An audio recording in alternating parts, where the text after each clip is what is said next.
Olá, eu sou a professora Ana Paula e agora nós vamos falar sobre o período fetal do desenvolvimento humano. O período fetal inicia na 9ª semana e vai até a 38ª semana.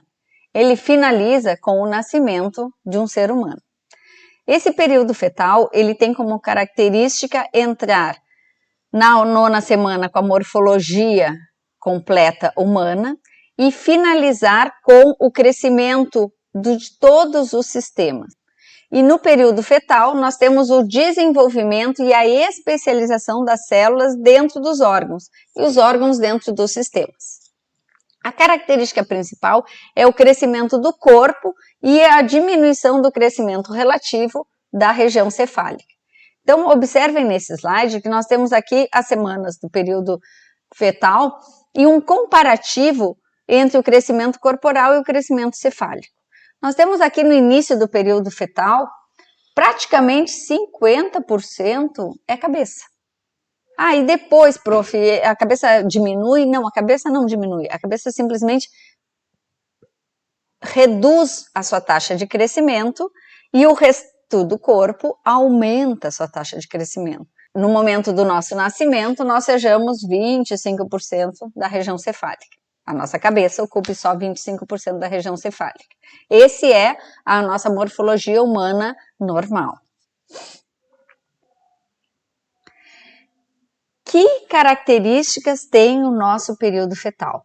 Eu coloquei aqui como elos de uma cadeia para que nós lembremos quais são os pontos importantes que ocorrem. Então, a gente agrupa o período fetal, como são 30 semanas, a gente agrupa ele em grupos menores de semana onde os processos ocorrem. Então, vamos lá. Nós falamos que lá no período embrionário, a partir da 7ª semana, se o sexo genético fosse XY, ou seja, um menino, haveria já a transcrição do fator determinante de testículo e isso ocasionaria a formação de cordões espermáticos com as células testiculares e intersticiais e sustentaculares. Uma formadora, então, de testosterona e outra secretora do hormônio antimileriano naquele estágio da vida. Porém, em sendo um sexo genético XX, feminino, a ausência dessa proteína, transcrita lá no cromossomo Y, a ausência dessa proteína ocasionará a formação dos órgãos genitais femininos. Então, nesse período de 9 a 12 semanas, nós vamos ter a ausência desse fator determinante de testículo e, por isso, a formação correta do útero e da trompa uterina. Também, nesse grupo de semanas, a formação do sangue, certo? Que até então era lá do saco vitelínico, começa a ocorrer no fígado e no baço. Então, vocês podem dizer assim, tá, mas o sangue não é formado lá na medula óssea vermelha? É, só que ainda não tem a quantidade de ossos suficientes para que haja a formação de medula óssea vermelha. Então, nesse momento, ainda há formação de sangue no fígado e no baço.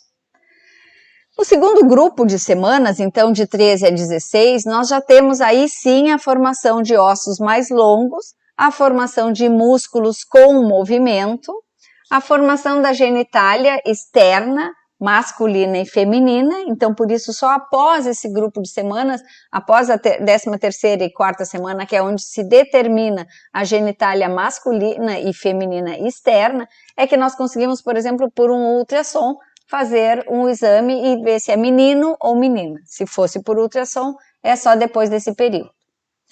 No outro grupo ainda no período fetal, nós vamos, no outro grupo de semanas, nós temos entre a 17ª e a 20ª semana, a formação de tecido adiposo marrom. Lembra? Tecido adiposo marrom, ele é bem diferente, ele é o tecido adiposo multilocular, onde nós temos uma quantidade muito grande de mitocôndrias para gerar energia, para gerar calor. Tá? E não só armazenamento de triglicerídeos. Então, nós temos a formação de tecido adiposo marrom entre a 17ª e a 20ª semana. Que outra característica nós temos nesse período? A ocorrência de movimentos esqueléticos sentidos já pela mãe. Então, lá anteriormente, na 13ª semana, o nosso feto já tinha movimentos musculares, só que a mãe ainda não percebia.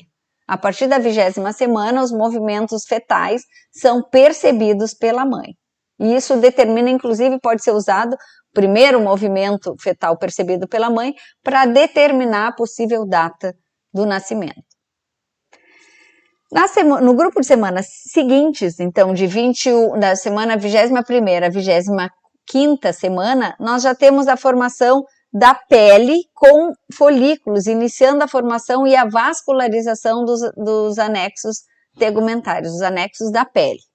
E também já temos a formação dos pulmões com as células pulmonares adequadas.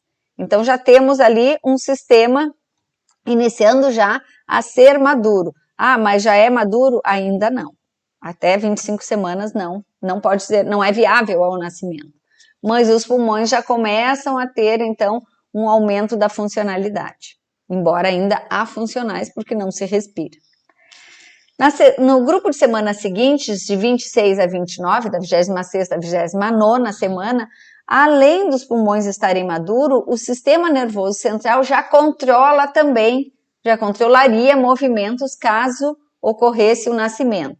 Então, nós dizemos que ele seria viável pelo sistema nervoso e pelo sistema respiratório após a 29ª semana.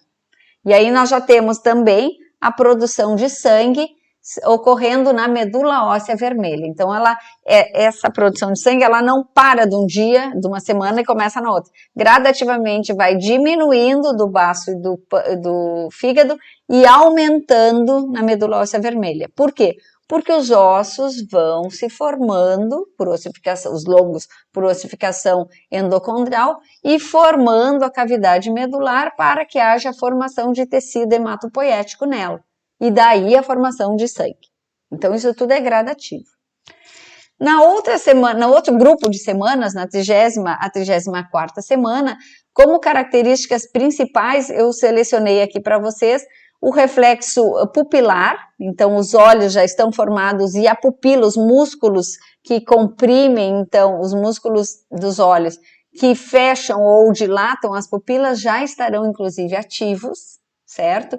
E a formação já de gordura branca, ou tecido adiposo branco, que aumenta. Então, nesse período, nós já temos cerca de 8% do peso corporal, PC é peso corporal, é tecido adiposo. E o tecido adiposo é fundamental para a manutenção e proteção do nosso feto. Inclusive, quando se vê um feto muito magrinho, diz, como é que sobreviveu? Porque nasceu prematuro e ainda não tinha esse acúmulo de tecido adiposo. E no último grupo de semanas, então, nós temos um ganho de peso de 14 gramas por dia. Então, de 35 a 38 semanas, a gente tem uma possibilidade, já é viável pelo sistema nervoso central já é viável pelo sistema nervoso central e sistema respiratório e se mantém até 38 semanas, por quê? Porque precisamos de um feto com um peso adequado. Então, o peso adequado é pelo menos 2,5 kg. Então, se mantém a 14 gramas por dia a mais, em especial em fetos com baixo peso. E como última característica do final do período fetal, o reflexo palmar, que é o reflexo de fechar o punho, fechar aqui o dedão. Tá? Esse reflexo é adquirido ao final do período fetal. É um dos reflexos, é um dos testes que se faz no recém-nascido. Então, absolutamente qualquer coisa que se coloque na mão do recém-nascido, ele vai fechar. Tá? Isso é uma característica do final do período fetal. Vamos explicar agora aquela diferença entre a formação das gônadas masculinas e femininas. A partir da 10ª semana, quando não há detecção daquele fator determinante de testículos, que só ocorreria se o feto fosse masculino, no feto feminino, a ausência desta proteína, FTD, ocasionará a formação do trato reprodutor feminino. Então, eu preciso ter a ausência desse hormônio para induzir a formação do trato reprodutor feminino. O que significa isso? A formação, então, do útero e a formação da tuba uterina. Então, isso é fundamental. Precisa ter a ausência dos hormônios para que ocorra a formação e a ligação desse útero depois, futuramente, lá com a vagina. Então, a vagina se forma de fora para dentro e o útero de dentro para fora, se unindo na região cervical, no cérvix. Bem, além disso, forma-se também, pela ausência, depois da 12ª semana, pela ausência do hormônio, do FTD, formam-se as células germinativas femininas que já estarão dentro dos ovários.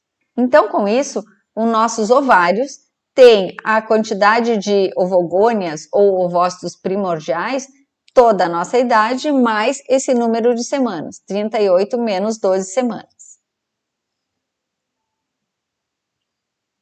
Aqui esse slide está mostrando para vocês essa substituição da formação do sangue, que inicialmente era do saco vitelínico. No período fetal aqui, ele passa a ser da medula óssea e existe essa transição. Por um determinado período, a formação de sangue ocorreu no fígado e ocorreu no baço.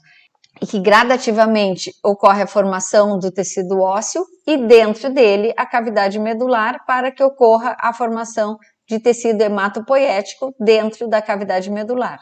Com isso, a formação de sangue. Esse slide eu trouxe para vocês mostrando então a formação dos centros de ossificação. E ele é estimulado pela produção de proteínas morfogenéticas, chamadas BMP, proteínas, P de proteínas morfogenéticas ósseas. Tá? Aqui a gente mostra então a formação por ossificação endocondrial. Até determinado período nós somos só cartilagem. A partir então da 12ª semana aumenta a velocidade de formação do tecido ósseo em escala vertiginosamente. Aqui eu trouxe para vocês também esse slide mostrando a formação da genitália externa. A partir então da 14ª semana se espera que essa genitália já esteja formada. A região externa, a genitália externa masculina e feminina tem a mesma origem. Então reparem que aqui em roxo formará na menina os lábios, grandes lábios, e no menino aqui o escroto. Na região aqui em laranja, nós temos aqui os pequenos lábios, tá? E aqui a região do corpo do pênis. E em roxo aqui, a região nervosa, que é uma região rica em mecanorreceptores, o clitóris na menina e a glande no menino. Então, essas duas regiões são extremamente similares na embriologia, na formação da genitália. Certo? São equivalentes, é o termo correto, entre a genitália masculina e a genitália feminina, externa. Trouxe esse slide para vocês para lembrar que células é que são responsáveis pela funcionalidade dos pulmões.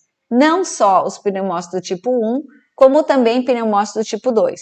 O 1 fará as trocas gasosas, mas o 2 secreta substância surfactante, que impede o fechamento dos alvéolos. Para que um pulmão seja considerado maduro, ele tem que estar com os dois tipos de células, pneumócito do tipo 1 e pneumócito do tipo 2. Como um todo, aquele sistema respiratório estará amadurecido, mas não é viável ainda, porque precisa do amadurecimento do sistema nervoso central. Então aqui nós temos um feto com 25 semanas, reparem que já tem pelos, orelhas, olhos na região frontal da face, já tem todos os membros, né, cotovelo, mas está magrinho. Então, a partir daí, nós temos a especialização desses órgãos e morfologicamente o acúmulo de tecido adiposo. Nesta fase da vida fetal, de 26 a 29 semanas, já é considerado viável, porque além dos pulmões estarem viáveis, o sistema nervoso central está amadurecido, então um já coordena o outro, inclusive para fazer a regulação térmica. O sistema nervoso central é importante para fazer a regulação térmica. Então, a partir de 29 semanas, é dito que ele é viável, porém precisa de peso. E normalmente esse peso é necessário no mínimo 2,5 kg. Durante a formação sanguínea, todo o sangue fetal não se mistura com o sangue materno. O que ocorre entre esses dois sistemas circulatórios é apenas trocas. Trocas de gases, trocas de nutrientes e trocas de substâncias que passem por uma peneira, uma barreira que se chama de barreira útero-placentária. Então, o que a placenta é? Ela é uma região intermediária, tá, entre o sistema circulatório da mãe e o sistema circulatório fetal. Como isso ocorre? Como é que passa isso? Como é que os sangues não se misturam?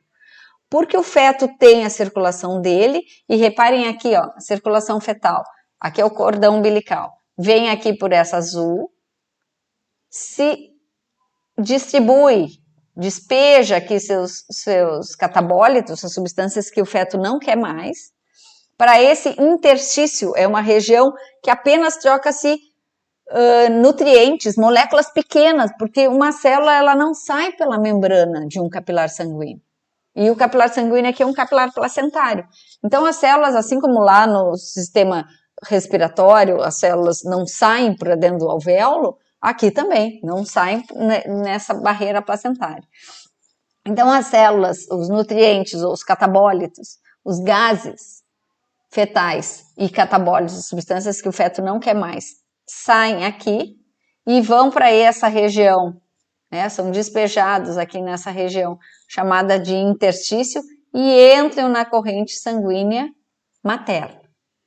De forma inversa, o que a mãe consumir vai ir também para essa placenta e vai ser jorrada aqui, ó, vai cair aqui em vermelho para esta região, que é uma região, um interstício, uma região meio campo, como se diz, e vai entrar aqui na circulação fetal e voltar aqui por esse vaso sanguíneo e vai para a circulação fetal. Bom, o que passa aqui? Então, aqui nós temos veias e artérias endometriais e veias e artérias fetais. O que passa nessa barreira? Passam moléculas pequenas, e moléculas pequenas de todos os tipos. A placenta em si, ela tem a função, então, de síntese de glicogênio e transporte de gases e nutrientes e qualquer secreção como hormônios, né, fetais e femininos, da mãe. Bom, nesta placenta aqui, nessa barreira placentária aqui, sai, então, consegue passar por ela, desculpa, consegue passar por ela nutrientes e oxigênio, água, carboidrato, aminoácidos, lipídios, eletrólitos, hormônios, vitaminas, ferro e elementos e traços de elementos que possam passar, e algumas substâncias não úteis e não necessárias, como drogas, monóxido de carbono, vírus como rubéola e outros, Toxoplasma gondii. Em especial, eu estou salientando esse. Que outras substâncias podem passar? Alguns anticorpos, IgG e vitaminas. Toda substância passível, né, substância tóxica que a gestante consumir, e aí entrega aqui, ó, engloba aqui drogas, ela vai chegar para o feto. E no momento do parto, onde esse feto onde a circulação materna é separada da fetal com o nascimento, esse feto ele vai entrar em abstinência, porque ele não vai mais receber essa substância. No exemplo que eu estou dando como drogas, normalmente os fetos filhos de mãe independente entram em crise de abstinência pelo não fornecimento daquela droga, certo? Então, é muito importante que a gestante mantenha um grau de saúde e não consumo de drogas durante toda a gestação, sob pena de ter um bebê dependente. E fora isso, além disso, com a má formação de alguns sistemas muito importantes, como o sistema nervoso central. Então, é importante que a gente saiba disso, tanto para vocês como profissionais de saúde, quanto como ser humano. Um dia pode ser que vocês sejam pais e mães, e é importante saberem disso. É importante também lembrar que algumas células fetais podem ser detectadas raramente, né, no sangue materno. Então, qual é a proporção de células fetais que podem ser detectadas no sangue materno? 1 em 10 mil. Então, por isso que muitas vezes a gente consegue fazer exame de DNA para ver o sexo do bebê no sangue da mãe. Porque a mãe é XX, se eu detectar qualquer gene do cromossomo Y, significa que o feto é um feto masculino. Então, por isso que o exame de sangue pelo DNA fetal no sangue materno é feito com base nessa passagem de algumas células fetais para o sangue da mãe. Bom, agora vamos falar um pouquinho sobre gestações gemelares. Tá? Nós temos dois tipos de gestações gemelares.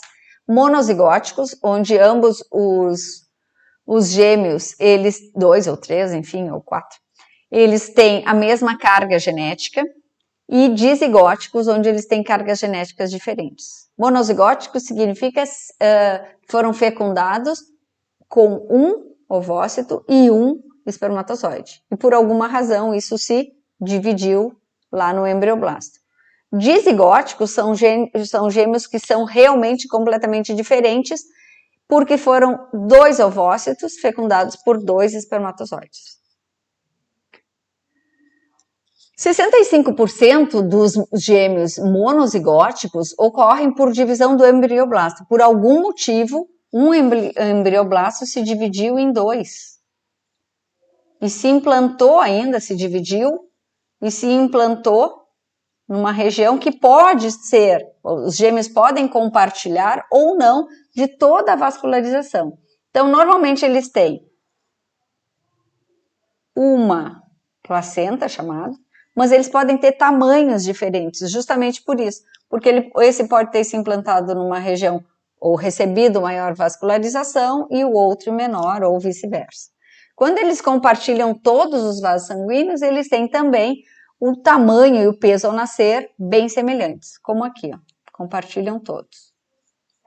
Existe o que se chama de anastomose, né, dos vasos placentários. Os outros 35% dos gêmeos monozigóticos é dada pela divisão já lá no estágio de mórula, então antes. Então eles podem inclusive se implantar em locais diferentes. Então a mórula se divide em 2 e eles são separados, ó. Eles têm cada um a sua placenta, mas geneticamente eles são iguais. Então normalmente esses aqui eles têm também tamanhos diferentes. Reparem que eles não têm como compartilhar 100% dos vasos. O último dos tipos, que é os gêmeos dizigóticos, formados pela fecundação de 2 ovócitos por 2 espermatozoides diferentes, eles podem então se implantar juntos ou podem se implantar separados. Normalmente eles se implantam separados e não há o compartilhamento de nada, nem a placenta, nem os vasos sanguíneos. Com isso, além de diferenças morfológicas externas e genéticas, eles têm também diferenças de peso. Reparem aqui que é completamente diferente. Bem, excepcionalmente, nós podemos ter algumas situações onde há o que se chama de parasitismo fetal, onde um gêmeo fica colado, né? Ele se forma junto ao outro ou dentro um do outro. Isso se chama então de gêmeos siameses, eles podem compartilhar órgãos essenciais ou simplesmente a pele, ou então um se desenvolver dentro do outro. No caso de gêmeos siameses, onde só se compartilha a pele, não é tão raro e é fácil de separar. No caso de compartilhamento de órgãos essenciais como região cefálica ou então fígado, é um pouco mais complicado, em alguns casos se tem sucesso na separação dos gêmeos. Quando se tem gestações gemelares parasitadas, chamadas então de gêmeos parasitários, é um pouco mais complicado, normalmente já há comprometimento de órgãos essenciais e normalmente ambos os gêmeos vêm a óbito, morrem. Não há como separar um de dentro do outro. Bom, o resultado então do nosso período fetal é um feto gordinho, porque já chegamos ao final da 38ª semana, com um acúmulo de tecido adiposo considerável. Nós vamos ter aqui o trabalho de parto. Então, o trabalho de parto, ele é um trabalho em resposta ao crescimento fetal e a uma taxa hormonal maior. O trabalho de parto, ou parto em si, ele tem alguns estágios, né? Ele tem, na verdade, 4 estágios. Um estágio que se chama de dilatação do cérvix, da região cervical, e da sínfise pubiana, que demora entre 7 e 12 horas. O estágio de expulsão do feto, de 20 a 50 minutos. Expulsão da placenta, 15 minutos. E depois o período de recuperação, ou seja, a anastomose dos vasos uterinos. Nós temos 20 artérias uterinas que até então estavam nutrindo esse feto, que precisam se anastomizar, fechar, e isso se recuperar, semelhante quase, né, muito mais violento, mas para vocês terem uma ideia, a menstruação, quando nós temos aquela baixa de progesterona, os vasos do endométrio diminuem o calibre, e o que fica na região funcional do endométrio é descolado e sai como menstruação. Aqui, após o parto, esses vasos sanguíneos, essas artérias uterinas precisam sofrer anastomose, reduzir o seu calibre também. Então, essa fase de recuperação é uma fase importante, de 2 horas, em algumas mulheres de até 8 horas. Então, com isso é necessário. Estudo falando em parto normal. O parto em si, ele é estimulado pelo tamanho e tempo que um feto está se formando. Então, isso é resultado, volto a falar, do tamanho do feto e a compressão dele na região, no útero, e também as taxas hormonais desse útero, que no final da gestação é ele que secreta progesterona. Com isso, então, nós encerramos a nossa aula de período fetal, dando agora prosseguimento à aula de desenvolvimento da face e região cefálica do indivíduo. Até logo!